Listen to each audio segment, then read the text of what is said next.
Hey everybody, welcome to week 2 of Introduction to Counseling. Just a little information about what you can expect this week. First of all, our topics are the counselor's identity and the history of counseling. I'm sure you've heard the saying, you can never know where you're going until you know where you've come from. So this will give you an idea of where our profession has come from, and a little bit about who we are. One of the big things in our profession is counselor identity, because as you start to read chapter 1, you're going to realize we often get confused with psychologists, psychiatrists, social workers, and several other helping professions. So this will help you clarify exactly what it means to be a counselor and why identity is so important to us. The second part is the history of our profession, and this will help you understand where we came from. And again, that's really important to give you a good idea of how we define ourselves today, how we train, why we work the way we do, and what our definition of counseling is going forward.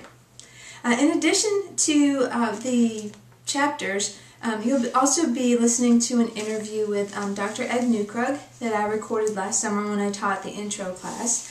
And he came to us via Adobe Breeze, and so you'll see me and him, but it's as he was talking to our class. And he'll introduce you to himself, to the textbook, and to some of the thoughts he has about the world of the counselor.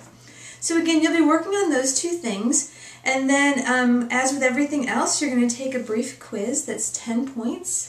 Just to assess your reading. I want to make sure that as we go along you're really able to take away the main points of the reading, and that you also feel like you're being prepared for the exams that will come throughout the semester.